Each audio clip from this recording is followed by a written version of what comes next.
आप सभी देखने वालों को मेरा सलाम। बात शुरू करने से पहले मैं आप सभी साथियों से, आप सभी दोस्तों से रिक्वेस्ट करूंगा कि आप इस वीडियो को पहले देखें और सुनें।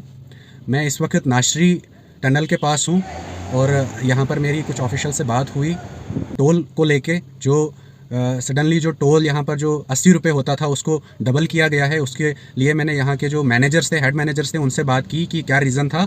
तो आप ये वीडियो पहले देखिए, उसके बाद हम बात करते हैं।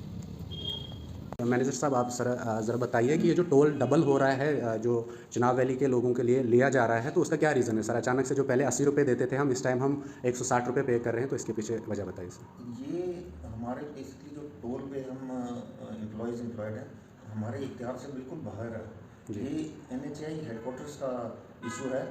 वो बेसिकली किस रीज़न से बढ़ाते हैं तो वो हमारे भी नॉलेज से बाहर होता है। जी जी ये यहाँ पर तो हम कलेक्टिंग एजेंसीज हैं बेसिकली, जी। जो वहाँ से रेट्स बनाए जाते हैं और उनकी कैलकुलेशंस के वो NHAI हेडक्वार्टर से ही होते नहीं, जैसे सर सुनने को मिला कि कश्मीर साइड जो रास्ता जाता है वहाँ पे कोई रास्ता उन्होंने अपग्रेड किया, किसी को बढ़ाया, कोई किसी की लेंथ बढ़ाई है, तो उस वजह से जी टोल जो है वो डबल किया गया। लेकिन सर सवाल था ये कि चिनाब वैली जो है डिस्ट्रिक्ट डोडा, डिस्ट्रिक्ट किश्तवाड़, वो एक अलग बाईपास रोड पे पड़ता है। जब हम नाश्ती का जो टनल है पार करके वो राइट साइड में चला जाता है, कश्मीर से उसका कोई लिंक नहीं है। फिर भी अगर कश्मीर का रास्ते पे अगर लोग चल रहे हैं तो टोल डबल किया गया, तो हम मान सकते हैं कि उसमें कोई प्रॉब्लम नहीं है। लेकिन जो चिनाब वैली के लोग हैं जो जम्मू से डायरेक्ट डोडा के लिए जाते हैं या किश्तवाड़ के लिए जाते हैं, उन लोगों को इससे क्यों मतलब अटैच किया जा रहा है इसमें कि उनको भी टोल जो है वो डबल पे करना पड़ रहा है? सर इसके पीछे क्या है? मतलब ये हम जानना चाहते हैं चिनाब वैली के लोग, क्योंकि उनको बिना मतलब ये चार्जेस लग रहे हैं, तो इसके पीछे सर हम। हैं। आज मैं इसका जवाब दे सकता, पर ये हमारे नॉलेज में नहीं होता ना।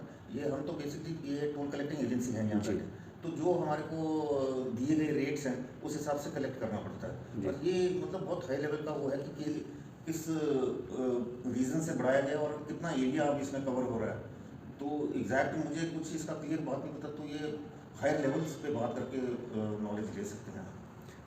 तो जैसा कि आप देख रहे हैं जो सर हैं उन्होंने यहाँ पे जो मैं hard जो copy हाँ देखता हाँ जो कॉपी है, जो ऑर्डर्स की NHDCL की तरफ से आए हैं, उनमें साफ दिखाई दे रहा है कि ऑर्डर ये है कि जो रेट्स थे वो बिल्कुल डबल कर दिए गए।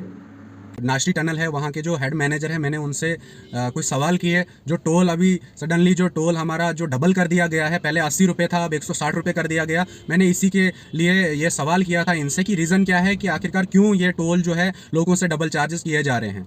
तो उनका जवाब आगे से क्लियर तो नहीं मिला। उन्होंने जो कहा आपने सुना, उनके पास ऐसा कोई रिकॉर्ड नहीं है कि किस वजह से ये टोल डबल किया गया। हाँ, उन्होंने जो उनके पास एक लेटर आया है, उस लेटर को उन्होंने शो किया कि हमारे पास ये ऑर्डर आया है कि आप इस टोल को जी डबल पे जो डबल चार्जेस हैं वो आप पब्लिक से लेंगे। लेकिन इनके पास ये रीज़न नहीं है कि क्यों लेंगे। तो जब मैंने ऑफ द रिकॉर्ड इनसे सवाल किया, इन्होंने कहा मे भी आने वाले टाइम में जो एक टनल है, जो ट्यूब है, अब दूसरी ट्यूब बनने जा रही है, शायद मार्च अप्रैल में शायद मे भी उसका काम लगे, तो हो सकता है उस वजह से ऑफ द रिकॉर्ड इन्होंने ये बात कही। तो फिर भी मैं ये जानना चाहता हूँ, अगर मार्च या अप्रैल में आप कोई डेवलपमेंट्स करने वाले हो इस रास्ते को लेके, नेशनल हाईवे को लेके या टनल्स को लेके, तो आज अभी से आप ये चार्जेस डबल क्यों कर रहे हो और पब्लिक को क्यों ये चार्जेस देने पड़ रहे हैं, जबकि 80 रुपये हम पे कर रहे थे, आप 160 रुपये पे पहुंचे? तो ये इसका रीज़न क्या है? तो इन्होंने कोई ऐसा क्लियर जवाब आगे से नहीं दिया, इनके पास कोई ऐसा रिकॉर्ड नहीं था।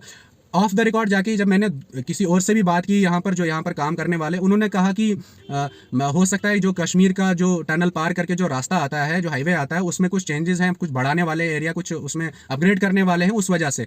मेरा इनसे ये जानना है कि अगर उसमें भी आप चेंजेस कर रहे हो या डबल ट्यूब लगा रहे हो, चिनाब वैली के लोग, खास तौर से जम्मू कश्मीर के अंदर जो चिनाब वैली के लोग हैं, जो डिस्ट्रिक्ट किश्तवाड़ है, डिस्ट्रिक्ट डोडा है, वहाँ के लोगों का उस रास्ते से कोई लिंक नहीं है, कश्मीर के रास्ते से कोई लिंक नहीं है। क्योंकि अगर हमें जम्मू आना होता है तो हमारा राइट साइड को रास्ता चला जाता है, ये जो टनल है उसके राइट साइड में चला जाता है। तो चिनाब वैली के लोग इसके लिए डबल पे क्यों करें, जबकि चिनाब वैली के अंदर कोई भी ऐसी चेंजेस नहीं की जा रही है, कोई भी ऐसे रोड्स को कोई बनाया नहीं जा रहा है, कोई भी जो पहले के काम चल रहे थे वही काम अभी भी चल रहे हैं। कुछ ऐसी चीज़ें अभी तक वहाँ पर बनी नहीं है जिसको हम बोलते हैं कि हम यहाँ के लोग इस्तेमाल कर रहे हैं और उनको फ़ायदा मिल रहा है इस चीज़ का, तब जाके वो यहाँ पे डबल टोल दे सकते हैं। लेकिन चिनाब वैली के लोगों के लिए मैं यही कहना चाहूँगा, आप सब जागिए, आप अपनी आंखें खोलिए। चिनाब वैली के लोगों को हमेशा इस्तेमाल किया गया है, सिर्फ राजनीति के दौरान इस्तेमाल किया गया, वोट बैंक के दौरान इस्तेमाल किया गया।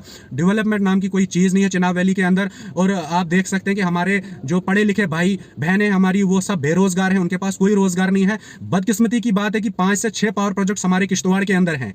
लेकिन फिर भी हमारी हमारी करोड़ों अरबों की बिजली यहाँ से बाहर जा रही है, लेकिन फिर भी हमारे यहाँ का युवा जो है वो बेरोजगार है। ये शर्म की बात है। और मैं ये आप लोगों तक ये मैसेज पहुंचाना चाहता हूं कि आप लोग अपनी आंखें खोलिए, इन चीज़ों के इन बातों के ऊपर आवाज़ उठाइए, आप आगे आइए, मिलजुल कर आगे आइए। ये सबके लिए है, ये किसी एक धर्म या किसी एक रिलीजन के लिए नहीं है। जो भी जम्मू कश्मीर के अंदर, चिनाब वैली के अंदर जिस भी धर्म के लोग हैं, जिस भी रिलीजन के लोग हैं, जिस भी कास्ट के लोग हैं, ये आप सबके मुस्तकबिल का, आप सबके फ्यूचर का सवाल है, आपके बच्चों के फ्यूचर का सवाल है। आप सबको मिलजुल कर इस चीज़ के ऊपर आगे आके बात करनी चाहिए। हमारी बिजली करोड़ों अरबों की बाहर जा रही है, लेकिन हम जम्मू कश्मीर के अंदर जो चिनाब वैली है, डिस्ट्रिक्ट डोडा, डिस्ट्रिक्ट किश्तवाड़, आज भी अंधेरे में, कल भी अंधेरे में थे, आज भी हैं और आने वाले समय में भी अंधेरे में रहेंगे अगर ऐसी चीज़ों के ऊपर हम खामोशी अपने आप में रखेंगे।